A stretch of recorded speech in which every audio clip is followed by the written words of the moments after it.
You know what? You don't want to hear my problems, Canzano. All right, let's get started on the podcast. Episode 167 Ooh. of the John Canzano extravaganza, johncanzano.com. Bald Face Truth, 750 The Game in beautiful Portland, Oregon, all brought to you by Zeke's Pizza. Visit Zeke'sPizza.com today for the best selection of local and Northwest craft beers. School is out almost this week.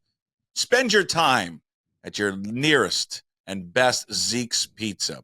How are you as we find you on this fabulous Tuesday? I've got 3 daughters, all home. They're in full summer mode, so a lot of battling over the screen time.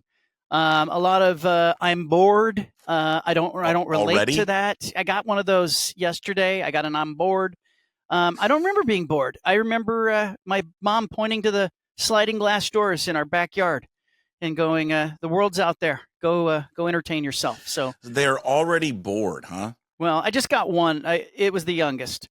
She Yeah. was like, "I'm bored," and she's looking for me. Like, I think we have a real problem, parents. I have a lot of problems with things that are going on in our society right now, but one of them is we have fallen into this role of entertainers and enablers for our children. And so the second one this is the other thing that bothers me, and it doesn't bother everybody. But what happened to wrapping a present, Puck? Ooh. You know, nowadays everybody throws it in a bag, puts a piece Yeah. of tissue on the top of it.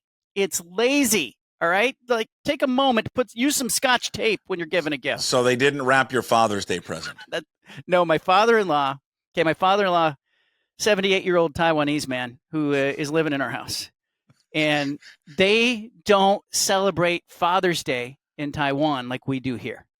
Every day, children in Asian countries will bow to their parents and say, "I am grateful for you bringing me into the world," which is kind of how it should be here. But yeah. my father-in-law is celebrating Father's Day for the first time because he's just come to live with us here in the last year. And so he was very confused with the concept. And my wife gave him a gift bag with tissue paper. Now I'm thinking as she's handing it to him, what happened to wrapping presents? That was crossing my mind. I didn't say it out loud. I'm saying it here where she's not going to hear it. But I I said, I watched him. He was very confused. He looked into the bag. He peered in. And then he looked up and he said, "Thank you." He didn't pull anything out. He just looked into the bag. I said, "You got to pull it out. You got to hold it up. You got to see it. What is it? You need to say, this is exactly what I wanted. You know, no matter what is in that bag, it's exactly what you wanted, damn it." And you have to go through that process. But I had a great Father's Day. How about you? What'd you do? What did we do? Well, I slept in a little bit. We went out on the lake. Nice. We have like an old, like it still survives little ski boat. So we took it out on the lake, just kind of screwed around. You can boat up to this fish and chips place that's on Lake Union called Ivers. I don't know if you ever heard of Ivers. Never heard of it. Kind of a legendary spot in the Pacific Northwest, or at least in the Seattle area. Went up there, had lunch, and then boated back. And then I said, "All right, now I'm watching it on tape delay. Yeah. Leave me alone. I'm headed to the basement, and I'm going to sit my ass down, and I'm going to watch golf. And I really just don't want anyone to come down here and talk to me." And then that's what I did. I watched golf. I watched Rory melt down. Oh, One of the biggest meltdowns I think I've ever seen in professional sports. And I felt just agony, and it was uncomfortable. It was so uncomfortable that at times I had to look away. Yeah. Because I felt so just creeped out and just bothered by what was happening. And then I watched Bryson DeChambeau hit an incredible shot, and then they made me dinner, and we had ice cream, and that was it. It was a great Father's Good day. It was a pretty good day. Yeah, my wife said, "What do you want to do?" I said, "Nothing." And I said, "That's a dream for me. Like, you know, there's nothing on the docket. Let's just do that." And by the way, on Rory, yeah, like winning the U.S. Open, breaking the 10-year drought would have been amazing for him. But I kind of think the way it ended, him not shaking DeChambeau's hand, congratulating the winner, leaving, you know, reporters that followed him to the parking lot said that, you know, he didn't screech out of the parking lot, but you could hear the gravel kind of turning aggressively under his tires as he pulled away in that courtesy car. I think it's created like this wonderful opportunity for Rory McIlroy, who's been humanized a little bit, you know, in losing this event. He lost it. As much as DeChambeau won it, Rory McIlroy lost this thing. Sure. Missing those putts. but it's created now a little bit of drama because I'm really interested to see whether this breaks him or does he come back and just play lights out and have, all of us rooting for him, because we all know what it's like to miss a gimme 2-3 foot putt on a golf course. I do it every time I'm out there. I did not hear, maybe I missed it. Did he not shake hands with him on the green? He did not do the normal, because he was in watching on TV. Oh, that's right. That's right. I forgot. He about left, that. Yeah. And there was this moment where Wow.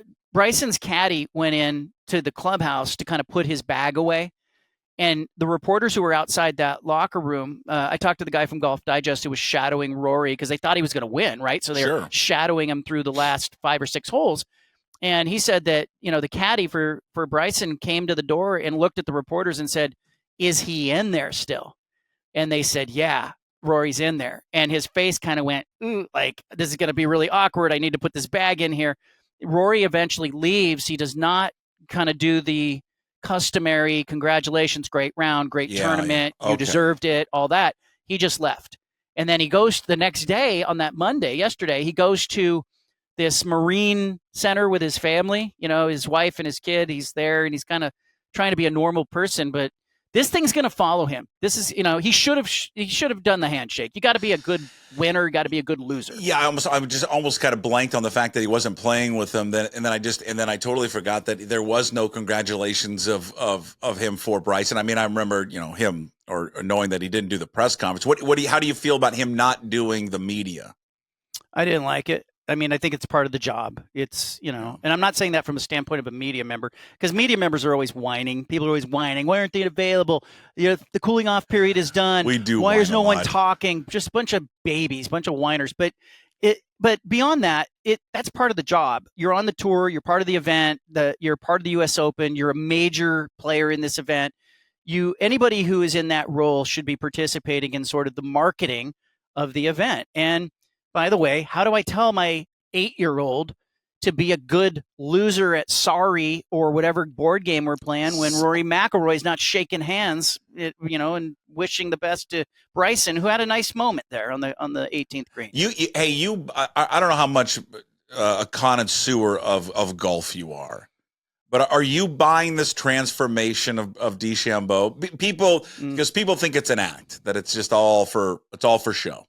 I don't believe anything I see in that realm, because there's it's the Taylor Swift thing. Like, people don't believe that's a real relationship, that everything she does is orchestrated and calculated. And they're wondering, is Caitlin Clark doing the same thing? To an extent, I think all of the athletes are aware of their persona publicly, and they've got people telling them what to do and what to say. I do think it stands out when somebody is authentic. You can see it.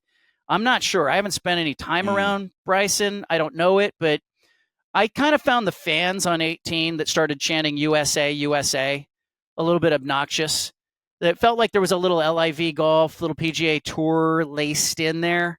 Yeah. In addition to the Ryder Cup, Euro against an American. I don't know. It made me a little uncomfortable, because now I'm rooting for Rory McIlroy, which is not where I was when this tournament started. Yeah, you know what? I think being a huge golf fan that I am, I mean, I love playing, but I love watching it. And so he does. I think he comes across as authentic, and I'm talking about Bryson. I think he decided that when he left to go to live, and he found how much people hated, a lot of people in the golf world hated it.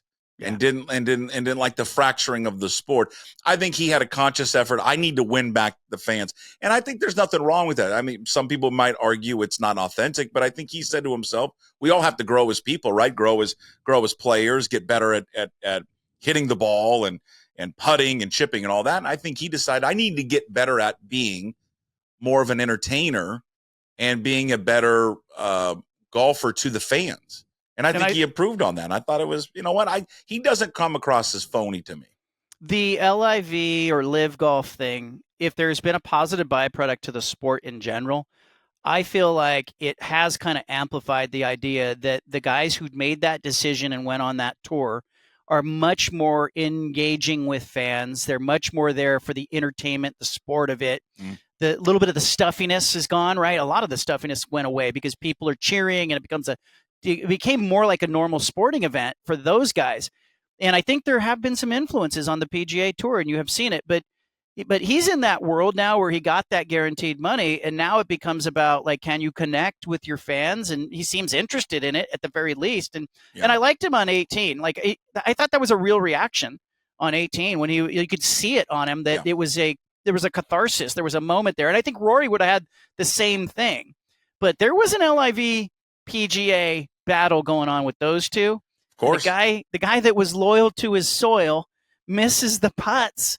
And now he's got to walk around, until the next major going, can I get that off my back? And he's just had so much pressure on him because he's had to be the leader of that group. Yeah. He's had to be the leader of that anti-live group. And I think he's gotten tired of it. And then he felt backstabbed by the PGA Tour because he's out there carrying the flag for them. And then, they went, hey, you know what? And then behind his back, they're like, oh, now we're going to reach an agreement with him. He's like, what do you mean? Yeah. I was offered like, $500 million to go sign there. And I didn't because I was loyal to the PGA Tour. Before you move on, not only that, how about he filed for divorce and then did a 180? And something was ringing in my mind. Like Dan Jenkins, the legendary golf writer, had said that there are two things that can derail a golfer's career. It's a bad back or a bad relationship. And you think about Tiger. I mean, it's both, right? Tiger had both those things, and it's by his own fault. But I wondered, with Rory getting back together with his wife, kind of reconciling. They show up together on Monday. I wondered if that played a role in the pressure and the stress. Not just it had been 10 years, not just that he lost by a stroke a year earlier. Maybe there was some of that. Like, he's just been through some stuff, and so Rory has not been my favorite golfer. But I'm going to tell you, the next major, I'm rooting for that guy to break through and win and put this behind him. Yeah, I think in all sports, right? You love comeback stories. You like when the athlete is taken down and then can get back up off the mat. We love nothing more than that. Yeah, absolutely, we do. And then once they get high again, we knock them down. We rip them back down. Okay, speaking of money, there are reports, rumors out there. The Big 12 is going to sell their naming rights, and I know you and Wilner have probably talked about this extensively on your podcast about this is the future of what everyone is going to do. I mean, I've even heard, I think both of you guys talk about how you think athletic departments are going to be sold. That it's going to, it's going to be the Nike Ducks eventually, or the Amazon Huskies. This probably doesn't surprise you, but Big 12, do we know who would it be? Allstate? Is that the rumor? That's one of the rumors, and that may just be being floated to help create some leverage with some other people who are involved. We don't know that. But, you look at the history of kind of naming rights and branding. It's the nets that are behind the goalposts with the hands. You see sort of you're in good hands with Allstate coming up behind the nets. Now, they came up with that and were able to create a huge, marketing opportunity for a lot of schools in branding the nets behind the goalposts. I think we all kind of know it's not University of Oregon's brought to you by Nike, right? We all kind of know that down deep. I think the change is going to be that we're going to see that swoosh on the field. We're going to see it on the uniforms. Yeah. It may be presented, when you see the teams pop up on your television screen, sponsored by Nike, may come up there because all these athletic departments, as a result of all these antitrust lawsuits and having to share revenue with players, the money's got to come from somewhere, and they're not going to start cutting sports first, and they're not going to go to their football coach and say you have to take less money because we're sharing revenue.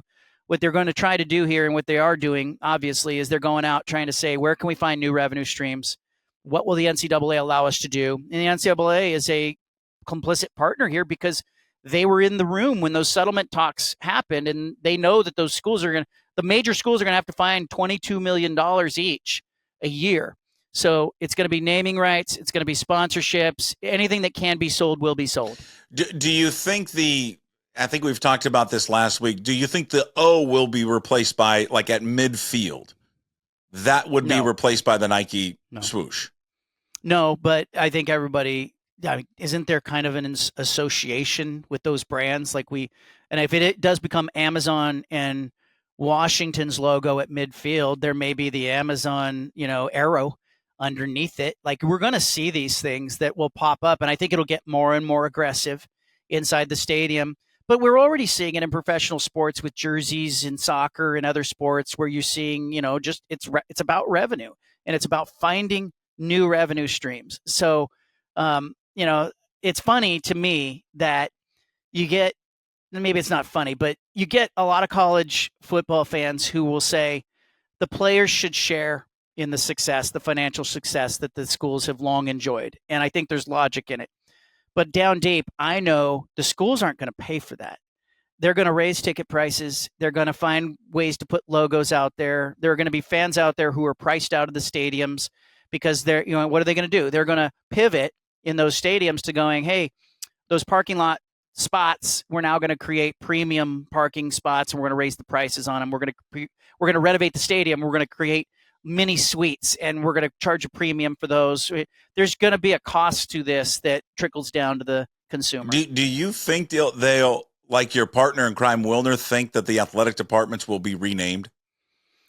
I mean, you look at what like Stanford has done. They named the head football coach. It's true. Brought to you by whatever donor has the deepest pockets. And they did that a long time ago, right? Yeah, I mean, that's been a long time ago. It's been a while, and I'm surprised others haven't picked up on that and decided to do that. But it was interesting because I got asked a question in my Monday mailbag about, somebody asked me, why do the donors at Alabama, Miami, Penn State, why do those donors seem to give more than donors in the Pacific time zone? Like, Phil Knight aside, like, why is it the athletic departments in the SEC and the spots in the Big Ten just seem to have more engaged, more rabid, more wealthy donors?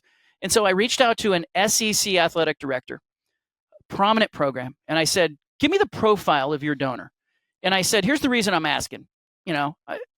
Is it true that your donors are really wealthier than maybe some in the Pacific time zone? And this person had worked in the Pac-12 conference. And so he told me, he said, there's no difference. It's not that they're wealthier. He said, it's that it's generational, that it comes from the womb. Like, you're born, you are a fan of LSU. You are a fan of Penn State. You are a fan of Miami. You are a fan of Alabama. You're born into this. And it's not that they're wealthier. And in fact, 735 billionaires, I looked this up, in the United States, the disproportionate number on the West Coast. It would make sense to me that the programs on the West Coast might have, like, everybody might have a Phil Knight. Oregon's got, Jensen Huang of NVIDIA. So you've got these guys that are uber wealthy that will invest, but it just seems like just the upper middle class or the lower upper class donor who is of, these other programs in the South and in the Midwest tend to open their wallet and write a bigger check. And the athletic director just said, it's just that it's cultural and they're unhinged. And we got in a conversation about DirecTV. Remember when the Pac-12 had the DirecTV disagreement? There's no distribution. Right. Fans were mad. What did they do? They picked up the phone. They called DirecTV. They said, this is lousy. Put the Pac-12 network on. The athletic director and I got into a conversation, and it reminded me, like, when I was reporting on all that stuff back in the day, people said, hey, if this happened in the SEC, it wouldn't have been a phone call. It would have been a Molotov cocktail through DirecTV's window. Like, that's the unhinged, sort of ingrained, generational, means more. And that's why those collectives, like at Alabama, Miami, and some other places, you just have some people willing to, go deeper into their disposable income. But it's weird. Why does it mean more, though? Because, I mean, I live in an area in which, there's a lot of Washington State alums that live here. But, I mean, of course, it's dominated by Washington Husky alums. I mean, it's the same thing here. I mean, you walk around town, most people are Husky fans. It's a generational thing, whether they went to school there. How many generations, though? How many? God, How many are we talking? It goes back. Does it go back to the 1800s, early 1900s, or are we just talking, hey, it's been Grandpa had tickets, so we got tickets? It feels like it's three, three generations. That's what it feels like to me. And so I think from a Washington perspective, I think it runs deep like it does in those other markets. Okay. But I don't know. Maybe it's not for everyone. Maybe it's not at USC and not at UCLA. No. Oregon's a Johnny come lately. It really didn't start until Oregon 94. It's one guy. Yeah. Oregon's one guy. And Phil Knight, look, I made this point. Like, Phil Knight is more like an SEC or Miami donor. He's very engaged. He's very proud of his alma mater. He's even proud of Stanford, and he just happens to be able to write $1 billion check instead of $1 million check. I mean, it's a game changer, obviously, for Oregon. But I would just look at the geography. Like only 16% of the population of the country is on the western part of the United States. Okay, so it is a relatively we have some elbow room. Okay, versus the eastern seaboard in the south, in the eastern time zone. But we also have a really transient population, and you have a lot of people, particularly in the big markets like LA and San Francisco, and even Seattle to some extent, that don't have a dog in the fight. Like they've moved there from somewhere else. And it just comes back to like the natural sort of, immigration of people to the through Ellis Island and like who came west and how many generations ago. And they tend to stay there. Like when you kind of put down roots in the Midwest or put down roots in the South, you're there forever. You don't really make it out west. And I asked people, I was covering the Big Ten in the late 90s, and I would say to people, whose idea was this? It's cold here. The geography isn't all that great. Like, tell me who in your family did this. And they'll go back to great-great-great-grandpa came through Ellis Island or immigrated through Canada, and this is where we settled. And therefore, 4 generations later, this is where we live. But I found that in my grandparents came through and lived in suburban Pittsburgh. Okay, they worked in the foundries and the steel mills. And my grandfather and his brothers and his dad, you're talking about Italian immigrants. And, they all stayed there. I could go back there now, and there will be Canzanos who live in that neighborhood. I've never met them. They're distant relatives, but they just stayed in this like 40-mile radius. That's where they live. My grandfather, though, he went, I want to see California. He went to Pasadena. He was like, this is awesome. Yeah. He stayed out on the West Coast. I grew up in the Bay Area, but there was no connection. Who did he root for? He rooted for Pitt. Like he didn't say, I'm a Stanford fan or I'm a Cal fan. He rooted for Pitt and Penn State. Let me ask, but why do you think, at least, and this is my perception, and this is not, and it's not professional sports, because I think, it can be to a degree, but not so much in the South, right? Because they don't have as many professional sports in the South like we would have in the West Coast or maybe even the Midwest. But like when you college athletics or even high school athletics or even in the lower level, it seems like people in the South and then people in the Midwest just value sports more than we do out here. I'll go back to the transient part of it. I found that, I'm working at the San Jose Mercury News, big market, it's market 5. People didn't care as much as the other stops I'd made. And I'd lived in Tallahassee, Florida. I'd lived in Indiana covering the Big Ten. And I was like, gosh, why isn't the Bay Area sports fan as engaged? And it really came back to like, there's a lot more going on. Your point, like maybe on a Friday night in the South or in Texas, or this is what families did for generations. It was high school football, and it became their thing. But there's a lot more going on in the Bay Area. There was a lot less of, hey, I grew up here. It's generational to me. There was a passing interest in the Bay Area teams, not diehard. I think over time that changes. But I feel like, I did a study of the attendance in college football in 2017. So we're talking pre-pandemic. The SEC dominated. The SEC fans showed up, bigger stadiums, bigger crowds. And what followed was what? Coaching salaries were higher. Television ratings were higher.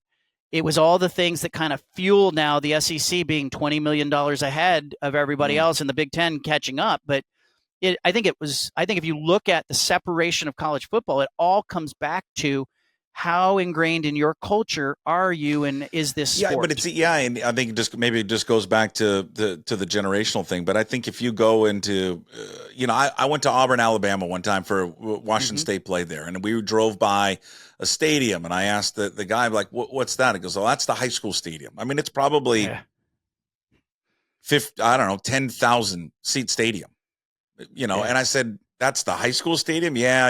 I have season tickets. I said, excuse me, you have season tickets for the high school? Yeah. And it just seems like you to go to, there was a documentary of that great high school team that was in Ohio, Massillon, I believe is the name of the high school. It just seems like it's like Friday night is a big deal. You will go to the football game on Friday nights. But if you and I went to a game in Portland, in Seattle, at some city school, maybe it's a city thing, maybe in the suburbs it's a bigger deal, you wouldn't find anyone there, hardly anyone there, or anyone caring. It's just maybe on the West Coast we just don't care as much because we're on the West Coast and it's nice and there's other things to do. Maybe it's a little bit more liberal on the West Coast, so they don't really that much into sports. I don't know what it is, but I'm always desirous of kind of how the Midwest and the South appreciate their sports a little bit more than we do out here. It is a slower way of life. I mean, I lived in Tallahassee. It felt like I had downtime. It felt like people stopped and talked more. But the communities are smaller and they're separated by space too. Sometimes there where you'll get, and I think you find this in parts of the West Coast. Like if you go to Central California, you'll find, I spent a couple weeks ago, I was in Clovis, California. I was doing a piece on a big time quarterback recruit, and their stadium, Darryl LaMonica Stadium, is like a 5,000 seat stadium that is really nice. Right. Like at Clovis High School, it's a really nice facility. It looks like a small college, and everybody goes to the games and they fill it up. But what do you have around Clovis and Fresno? You've got hours of sort of agricultural land. And you don't have LA or San Francisco going on in that community. It feels more Midwestern to me when I'm in a place like that. Yeah, maybe just got to get outside the city. I mean, I went to a high school football game earlier this year, back in September up at Lake Stevens, which is, probably 40 minutes, northeast, I guess, of Seattle. It was packed. It was great. It's what like a high school stadium, should be, and the fan turnout and parents, grilling hot dogs and hamburgers and raising all that kind of money. Pepper steak sandwich at my high school. Oh, pepper steak sandwich. Yes. It was, even when I was playing in high school, we'd walk by it. You could smell it. And I was like, oh, man. Hey, is the Big Ten Network's president's really his last name McGillicuddy? Francois McGillicuddy. Yes. Yes, indeed. I thought you were making it up. No. You talked to him. You interviewed him. What did you learn from him? What did you take away? Well, at first I thought, Oregon, Washington, UCLA, USC, they're all going into the Big Ten. The Big Ten Network's going to have to cover these teams. They're going to have to hire people to cover them. They're going to 18 teams. What kind of challenge is that? And by the way, you're 2 time zones away with your headquarters if you're the Big Ten Network. Yeah.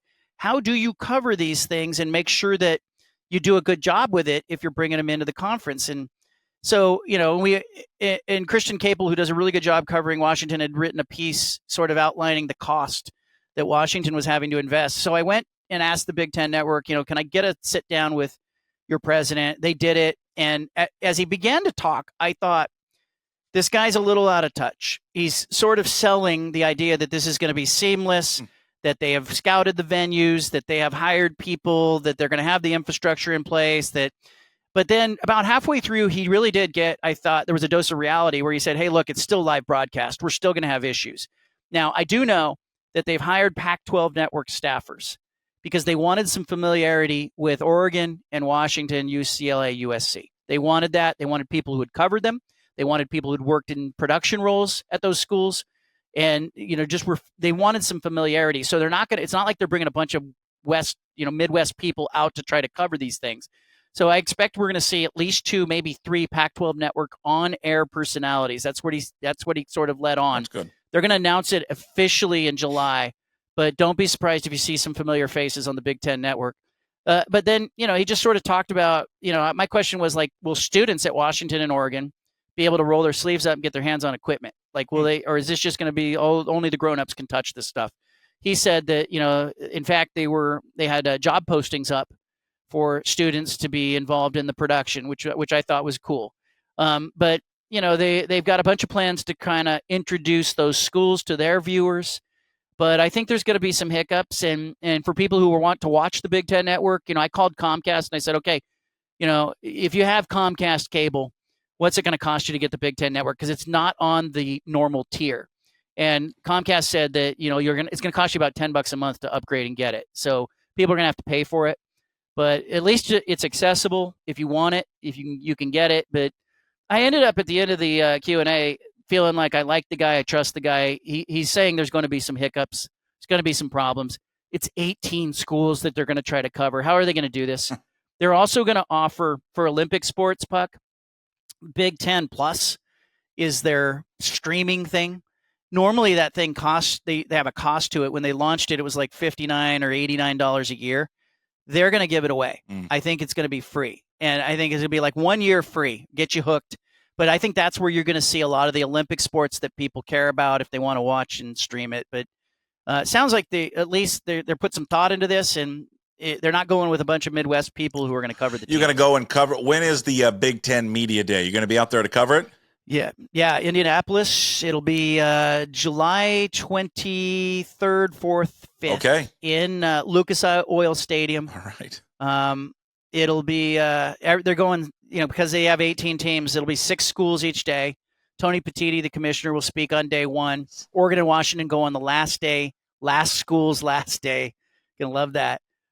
So Jed Fish, Dan Lanning will be there along with some players, and we'll see how it goes. But it'll have a very different feel than the Pac-12 Old Media Day, which was a one-day event in Vegas. Yeah, but then I read where, and you wrote that Oregon State and Washington State are going to try and pull off a Pac-2 Media Day in Vegas, but at like a cocktail hour. Yeah.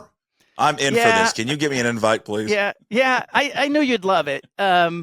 Here's the thing.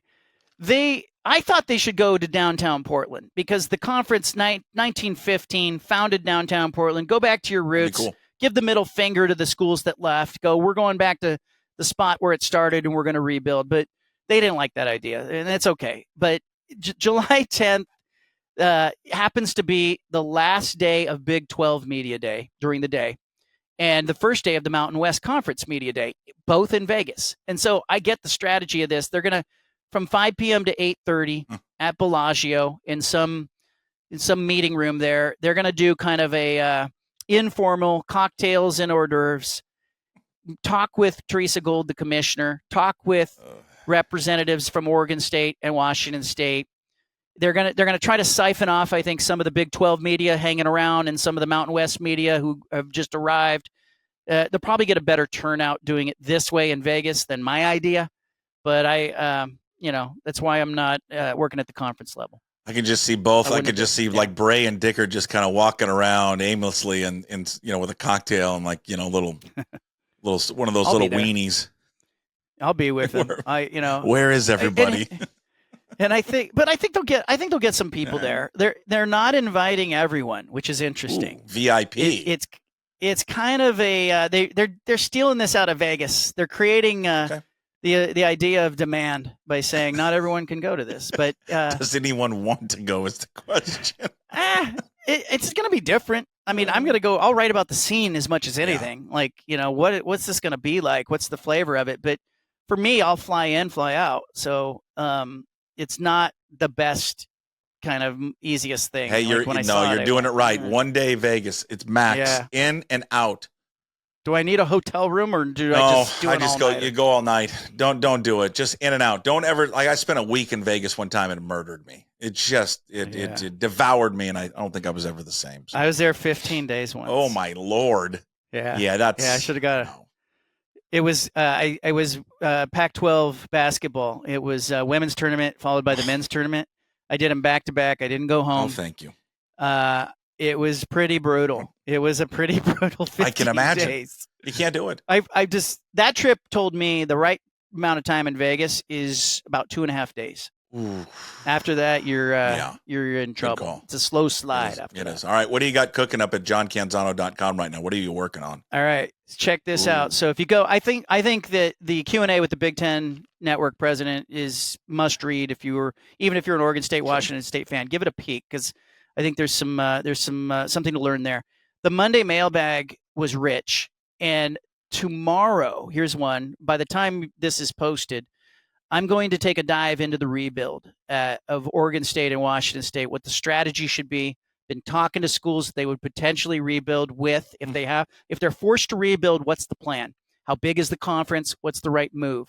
So that will be there, and it'll be waiting for. Okay, we'll be checking it out. JohnCanzano.com. He joins us every Tuesday, every week. Pucksports.com. A bald-faced true 750 the game brought to you by Zeke's Pizza. Visit Zeke'sPizza.com for the best selection of local Northwest craft beers. Episode 167 in the books. We'll talk to you next week, John. All right, Puck. Thanks, man.